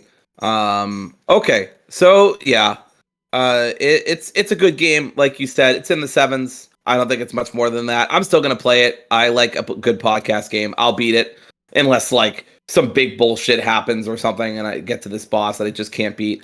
I haven't been able to get past Rookie yet. I'm still, like I said, I think I just met the special Digimon. And so I haven't been able to. I was going to play a little bit yesterday and today, but wasn't able to find time either. It's been a busy week. So Yeah. I'll probably play honestly later tonight. So Mhm. I'll have more to say once I beat the game. Sure. At least like quickly. But I mean, unless maybe it doesn't change at all and I feel exactly the same. But yeah, I'll probably have something to say once I beat it because I do have like another 30 hours in it or something. So good Yeah. game, not great game so far. Yeah, we can do another topic for this game when we actually get to the end, and maybe it won't be Yeah. super long. But all right, let's get to our last topic in the main event of the episode, which is Ghost of Yotei. Obviously, I have not played this game, and I will not play it until the PC version comes out. So this is going to be mostly Dory talking, but I will be asking questions. So Dory, take it away, and feel free to ask me any question, Sure. and I'll ask you any questions too. Sure. So I'm gonna be an annoying prick. It's Ghost of Yotei, and not Ghost of Yotei, and I know that because they say the word Yotei like Okay. 50 million times in the Yotei. game. Okay. I'm also gonna be a fucking otaku prick, and I might say katana instead of katana because they say it like that so many damn times. I was like, oh, of course, it's a katana. Um, but anyway, up front, I want to say that my dog it has the zoomies. Thank you, Xena. I want to say up front, this is an excellent game. And if you liked Ghost of Tsushima, boy, do I have the game for you. This is You mean honestly Ghost? amazing. You mean Ghost of Tsushima? Yeah, Tsushima, I don't know. Is that confirmed? What is the actual pronunciation of Tsushima? Or is it how I you said believe it? it's Tsushima, but I don't know. Yeah. Anyway, go ahead. Yeah. So I'll start with my pros and then go into my cons, as per usual. So my first pro, this game. There are games that make me angry at how good they look. This is one of those games. Fuck Sucker Punch. This game is so pretty, and like I don't like it. I don't like how beautiful this game is. I'm not one of those people who goes into photo mode. In fact, I never went into photo mode for this game. I just do screenshots. But like, if you're that kind of sicko who loves spending more time in photo mode than playing the game, and Seb and I both know someone like that, then like this is like gotta be heaven for you. This is beautiful. I don't usually spend so much time on graphics, more than like even a second. But the natural and picturesque scenery, I mean, never gets tiring. The leaves falling from the trees, blowing up from the ground, the sky, the mountains. I mean, I must have taken hundreds of screenshots in the 30 hours I played. It was absolutely breathtaking. So yeah, take a second in this game, appreciate how good it looks, because goddamn, it looks very pretty. Is it how is it way prettier than Tsushima? Or like, is it like much better looking? I do think it's prettier, but I don't think it's by leaps and bounds. I think it's just been so long since any of us have played Tsushima that it's like everyone forgot how good that game looked. But yeah, I do think it looks It's a little true. better than Tsushima.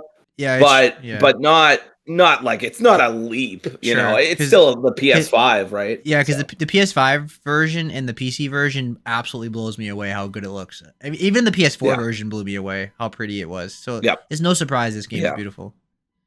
Yeah, it's incredible. So yeah, go enjoy that. The gameplay, the swordplay is mostly excellent. I'll talk about a couple of minor issues I have later on, but cutting down enemies is very satisfying. Prevailing with your wits and charms just doesn't get old. It's just so fun to parry, to block, to strike. Almost all of Yeah, the weapons I really like. All of the masters who have to teach you their tactics or tricks or whatever, or their weapons, are fun to learn from. It's just a great time in general. yeah. Is The it? weapons are all interesting. Oh, go ahead. Sorry, I didn't mean to cut you off, but is it No, hard? it's fine. I heard it was harder than Tsushima. Is that true? Like, is there? I wouldn't say that. I Okay, don't remember Tsushima being punishing, and this wasn't really punishing either. There are, and I'll talk about this later on, there are some late game fights that I felt were a little cheap in their enemy placement. The introduction of guns from your enemies kind of, and it depends also on how you play the game, right? Because you can go after the Yotei 6 in like whatever order you want. yeah, And so I chose to go after Saito, their leader, last, and that meant that I went after, a couple of members of the Yotei Six. yeah, Um, yeah. so I didn't get the gun until way I later in the game. because So I don't know. Yeah, because I only asked because I saw on Twitter people were like for example, someone posted a video about like the Matrix, the first movie where he's like dodging all Smith's attacks, like it's Sure. nothing, and he's like, he said like this is like going from Yotei, whatever it is, to Tsushima, and there was like, so it made people were making it sound like it's so much faster than the first game that like if you go back to the first game, it's gonna feel like slow in comparison and easier. I So, mean, maybe that's true. I haven't played Tsushima in 5 years, so that very well could be true. mm, But for me, I didn't find it incredibly difficult. Yeah, I had deaths every now and then that I didn't agree with or I didn't like. mm, Sometimes, honestly, that was my fault because I was just hogging resources and not using them as much as I should be. yeah, It's generally pretty easy to use, to create more resources for your stuff. yeah, But anyway, speaking of resources, the weapons are all interesting. I preferred the dual katana. The regular katana and the odachi, which is a really big fucking sword. The kusarigami was my go-to in assassinations and dealing with shield, specifically shield enemies. As always, are very annoying. But if you have the kusarigami, you're in luck because for some reason it just pierces right through.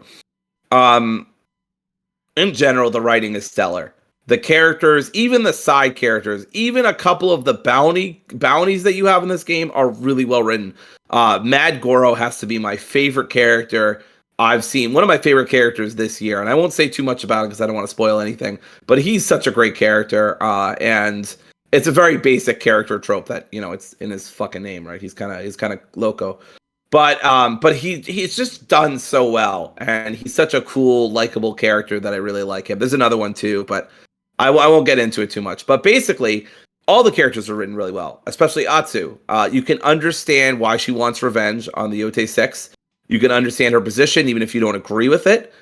I'm not saying that the story about revenge for the death of her family is particularly new or revolutionary or anything else. And, the message it has about revenge won't really surprise you, but I found it profoundly moving. And in fact, I did cry about 5 times during this game. So a lot during the late game, especially because there's just a lot of moving moments, so especially when the music comes in. yeah. It's really good. So Go ahead. would you say it's better than the first game story? Which I thought was I good. would say I connected to it more. I like Atsu and her family/found family more than I like Jin's family/found family dynamic. I do like Jin as a character. I don't really agree with people saying Atsu's like far and away better than Jin, Mm, but I do like certain aspects of Atsu much better. In fact, I may as well talk about that right now. Atsu is already a sword for hire when the game starts, and she loves using sneaky/ghost tactics. She has no qualms about using kunai or using assassinations or using poison. She doesn't care. Unlike Jin, who goes on this really, in my opinion, kind of annoying journey about like, well, what can I do in warfare? Is this okay or is this not okay? And I know some people like that story, but for me, I'm just like, dude, like, they're killing your people. Like, who cares? Like, that's my position. I'm very practical on it. To me, it's war. It's like there's no honor in war anyway. So like trying to be honorable is a fool's errand, especially when you're faced off against guns, right? So she doesn't have, but she doesn't have to do. Atsu doesn't have to do that, right? She doesn't care about honor. She's at war with the Yotei Six, and all she cares about is getting revenge. And yes, that makes her very narrow-minded and single-minded in terms of her goals. But it also makes her as a character more relatable, and it means her tactics are going to be more diverse right from the get-go. So you don't have to go through this really annoying process of Jin being like, well, I don't know if this is the right thing to do or not. And, meanwhile, you're killing a bunch of people. There's a little bit of like later in the story, people are like, I don't know, Atsu, I think you went, kind of far there. And I'm like, there was no difference. Like, I just cut their arms off instead of like just slashing their like side. Some of the gore in this game is very good, by the way.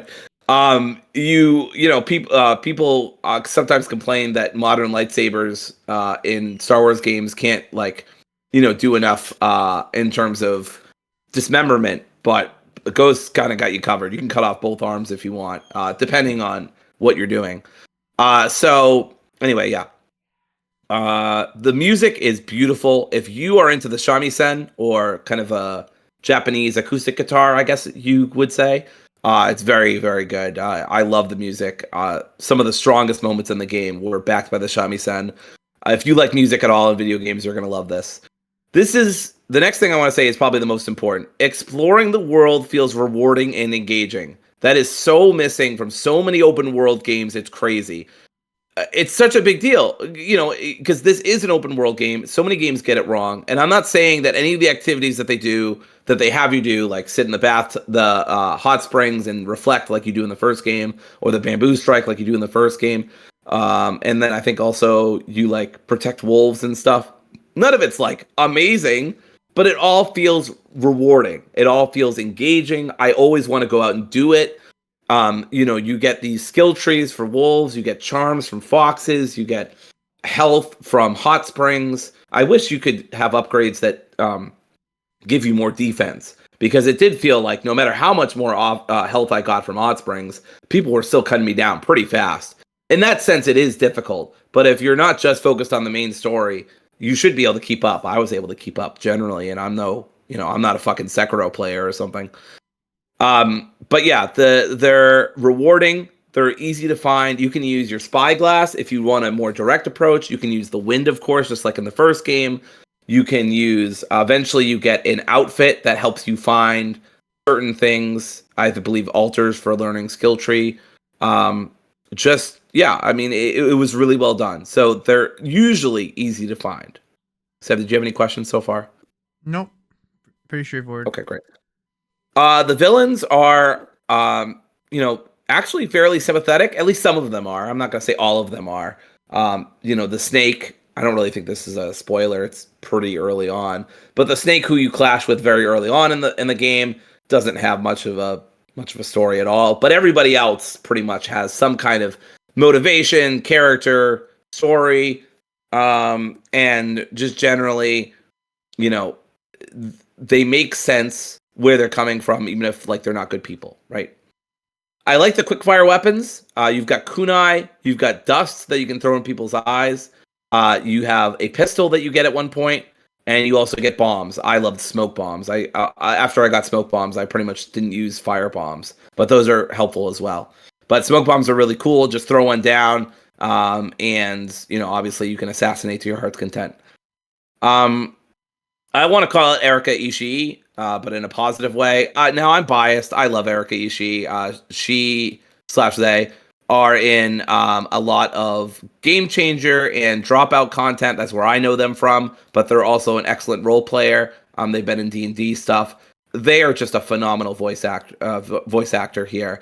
They deserve a nomination. Absolutely. Like 100% they deserve at least a nomination for GOTY in terms of not Game of the Year, but Voice Actor of the Year, right?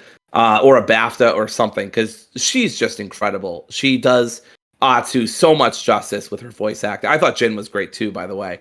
But Erica is just phenomenal. She just brings it to another level. I will say a minor thing before I forget is that when they do have the child scenes where Atsu's a lot younger and they're still using Erica, it sounds kind of weird because Erica just can't really. I don't know. Like I'm no voice actor, right? But I know sometimes voice actors, they use the same voice actor to save on money. But sometimes that makes kids kind of sound like an adult or much older than they actually are. And so it's just a little off-putting. It's not a big deal, but just something I thought I'd note. But Erica's incredible. She's the standout performance of the whole game. I think there are other really great performances too, but Erica, of course, is the main star. The boss fights are really fun. They're epic. They're thrilling. When you win, you feel really satisfied. That's how I did in general. I definitely got frustrated a couple times and tested my controller's durability because every now and then I got kind of frustrated, and we'll talk about this later with the parrying timing, which I still don't really understand after 30 hours. Speaking of hours, for about 20 hours or so, I felt the skill tree was really rewarding. Always had something for me to look forward to. Altars always felt like a fun trip instead of a chore. Basically, how it works is you've got like 3 different skill trees. You've got one for revenge, one for damage, and one for survival. And the revenge one is like the Onryo, which is a Japanese ghost that of vengeance, right? Which is basically what Atsu is framed as, the ghost, right? And that's all about your own Rio powers and various things you can do, mostly inflicting terror upon your enemies, making them easier to kill because they'll just stand there and be like, oh my god. And then the attack weapon stuff, that's pretty straightforward. There are exclusive things that you can get as well if you go to a master and then you do certain side quests for them. I almost never did that, never felt like it was worth it, but you can if you want. And then the survival stuff, like don't take fall damage or you can your bows slow down time for longer, like little things like that. I will say about fall damage, that another nice thing about the game, I almost never died from fall damage. I don't know what wizardry Sucker Punch imbued in this game, but I almost never had that issue. I think maybe it happened in the 30 plus hours. Maybe like I can count it on one hand, honestly, how many times I died from fall damage. So it was never a big concern, and that's why I never made it go away because it didn't bother me. It always felt pretty appropriate whenever I took I was like, yeah, that would fucking suck to jump from. Side quests were great, but in general, I love the bounty hunting. You always get a really cool short story, and it's almost always really well told, and the fights are interesting. Almost all of the bounties feel different from each other, which is really impressive.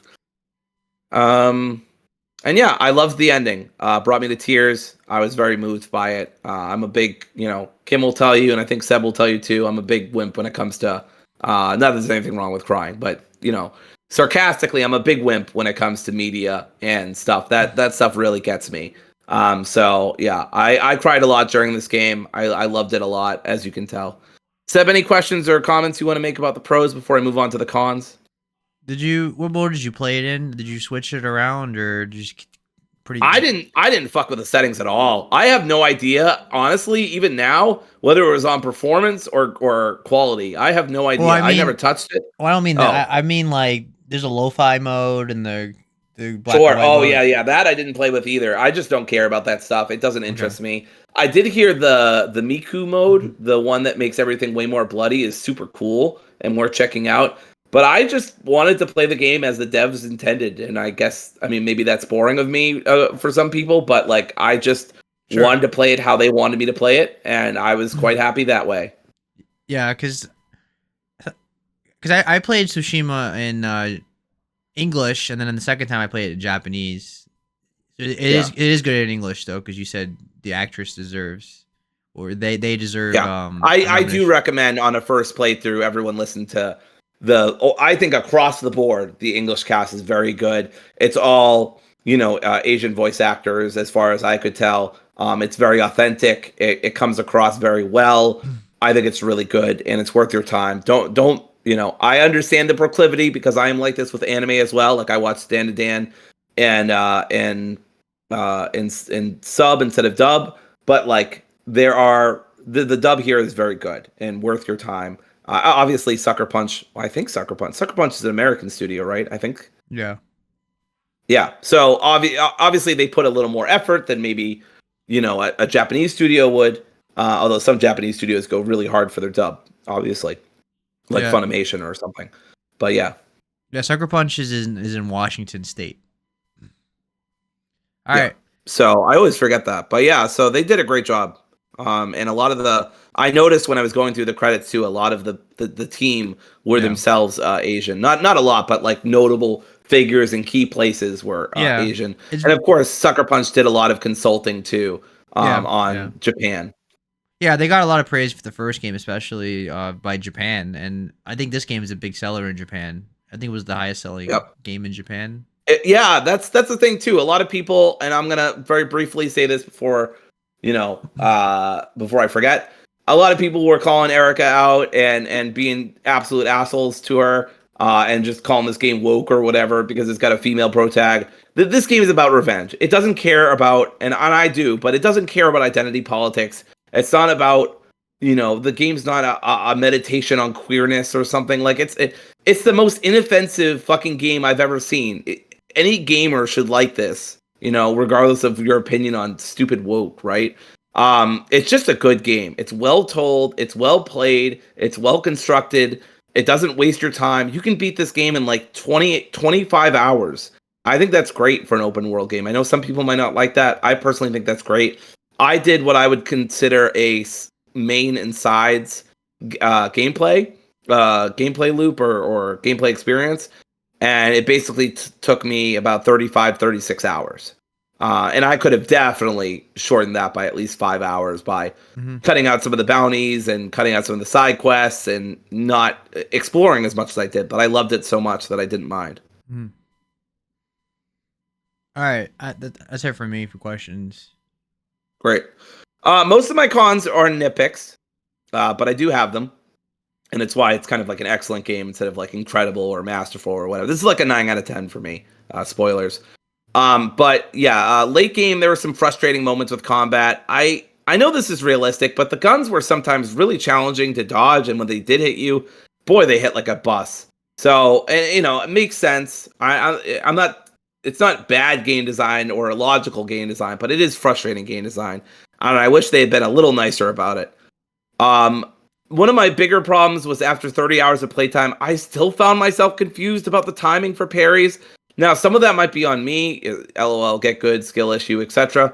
But I also might have confused myself because, like, I was wearing the bounty hunter outfit, and that gets rid of your normal parry and replaces, gives your perfect parry a bigger window, right? And so, I might have messed up with my timing because eventually I went back to the Onryo costume for the end game because I felt like that was appropriate, right? So I wanted to, RP it up a little bit. Plus, the Onryo costume is very good. But yeah, I felt like by then I should have had a natural sense about it. And sometimes I just died, and I'm like, what the hell? Like, it's very frustrating. Like, there was one time where I died to this side bosses like minions, and I had to fight all the minions over again, plus the bounty. And I was really pissed. So that was a part that really pissed me off. Yeah. You might have for anybody who's aware of all of the weapons in Ghost of Yotei, I did not mention the Yari, and that's because I didn't really. Yari basically is a bow, with the pointy end.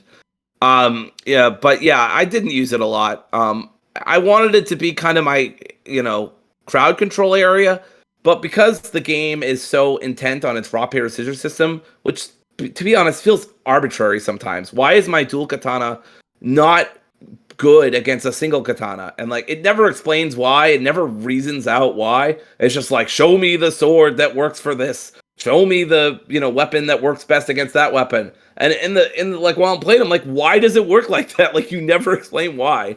So it just feels like they're trying to force you to play a certain way, and that can feel limiting at times. It can feel frustrating. I didn't use the Yari at all. Or not at all, but after I got it and used it in that area, I liked it, but it just didn't come into play much.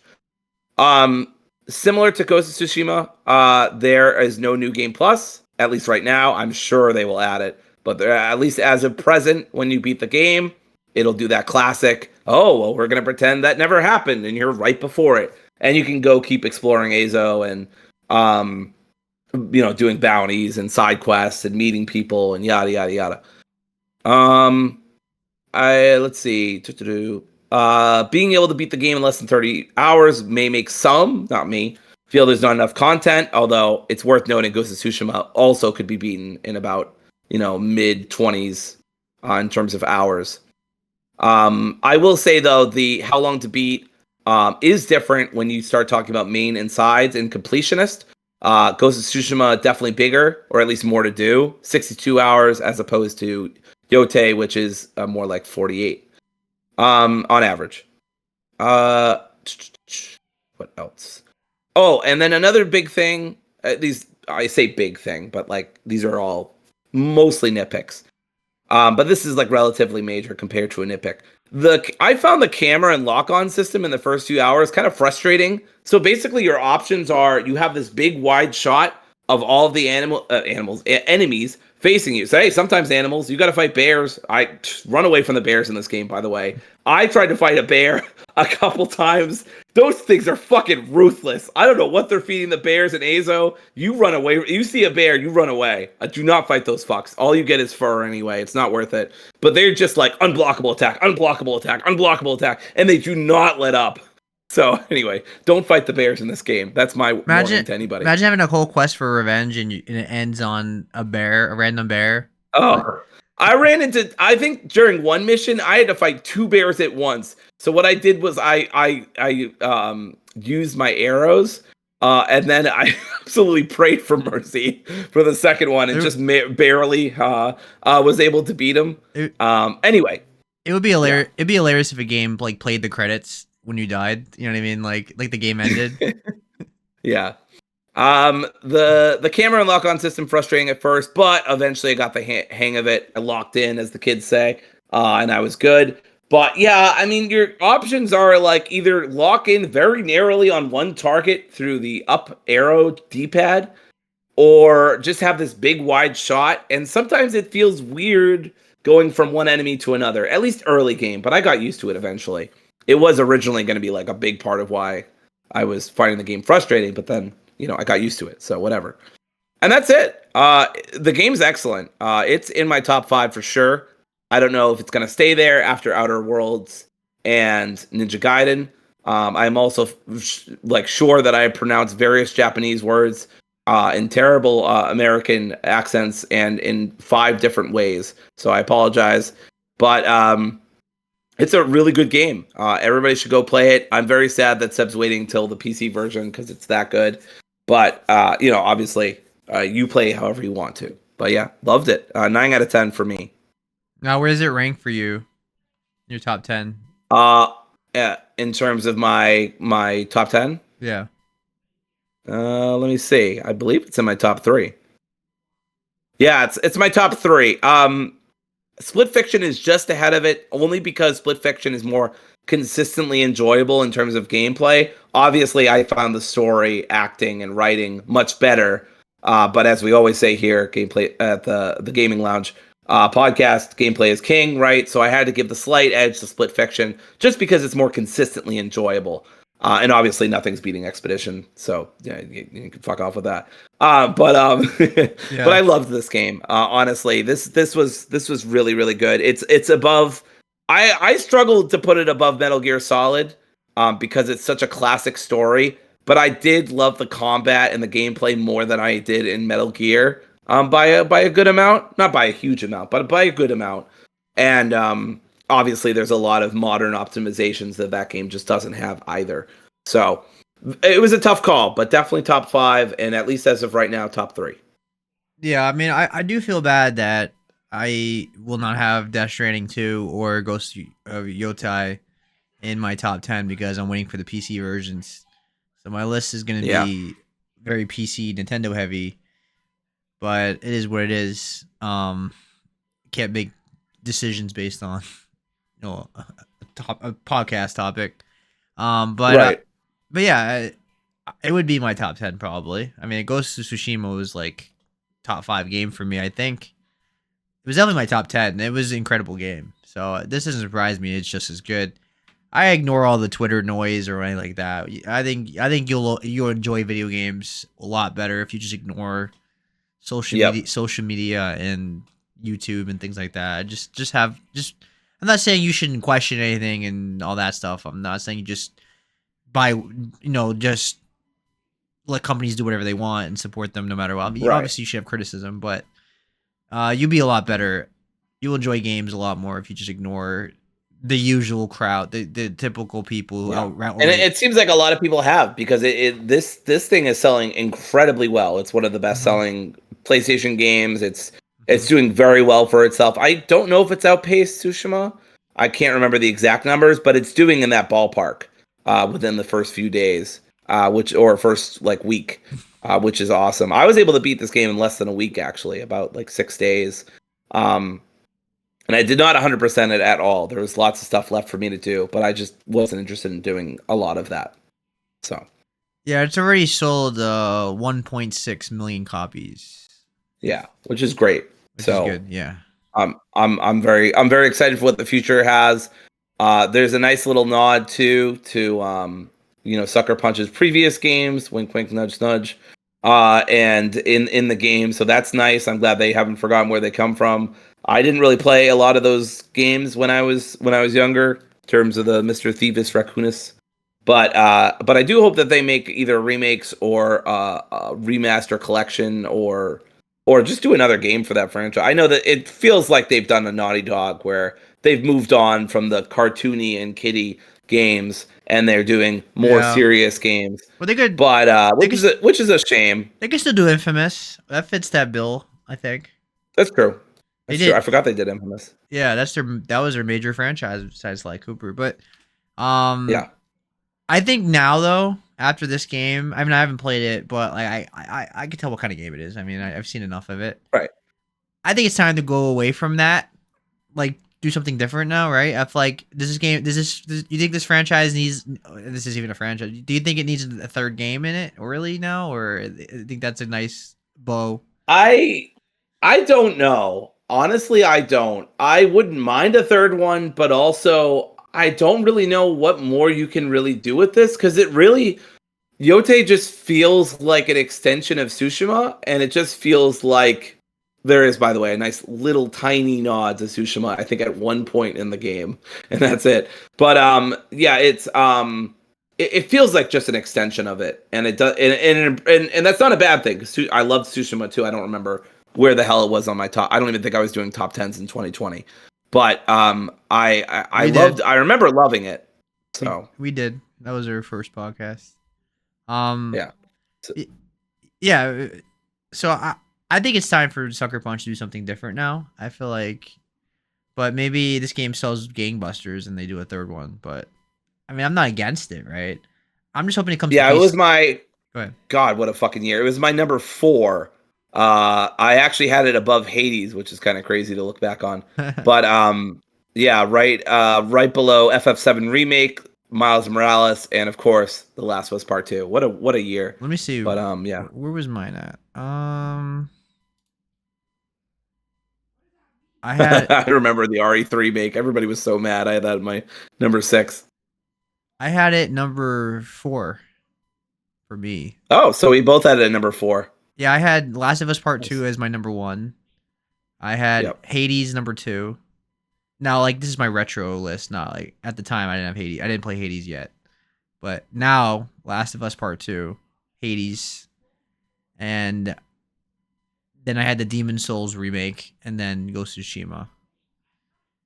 But I guess I put Ghost of Tsushima third if I thought about it. And then I had Final Fantasy 7 Yeah. remake number 5.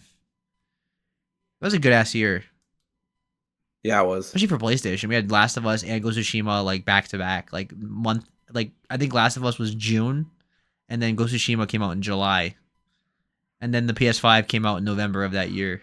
That was an insane year, and that had Miles Morales like November. Like that was a stacked year.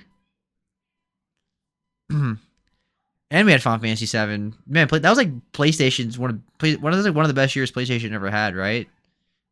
That was insane. And Yeah, it was a really cool year for him. that was when I was like really into PlayStation. Like I was a hardcore PlayStation fan. Now I'm all PC. So it's what a 5 years. What a difference 5 years makes. Yep, for sure. All right. Well, I think Is that everything? It's for you. It's a Yeah, I nine don't out of have much 10. to say. I've saying its praises for enough time. Unless you have any questions or anything. No, I mean, I think you nailed everything. It's exactly what I expect, right? Yeah. I'm not expecting a 10 out of 10 masterpiece or anything like that, but No, it I don't does. think it is that. I think there's enough problems that it's not that. But I do think it earned its 87 on Metacritic. I would Yeah, honestly even give it like a soft, like a 90, yeah, like a low 90. But yeah, I think Sucker Punch did just as good of a job, if not better, yeah. with this one. So hats off to them. Yeah, I'm due for a playthrough of the first game on Steam, and then hopefully by next year we'll get the PC version, and then I'll definitely play it. Now I won't have it in my top 10 list because I don't think that counts because I would consider this more of a 2025 game, obviously.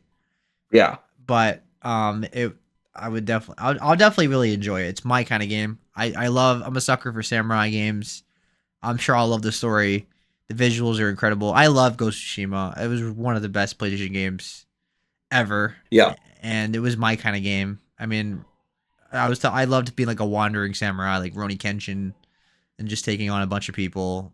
It was I loved being able to customize my character and like all the different armor sets and the I was changing my armor all the time just to match whatever like climate I was in or whatever battle I was in. It was just a badass game. So I'm sure I'm gonna love this game, and I would probably have that a 9 out of 10 from what I'm seeing. I could just tell I'm yeah, gonna love this game. All right, well that's everything. Um, for four topics we talked a lot, right? yeah. We did. So next week, I don't expect much more news again. Like I said, the rest of the year, usually around this time of the year, it's more about uh game impressions because October, November is all the games start coming out. Yeah, The big games of the second half of the year.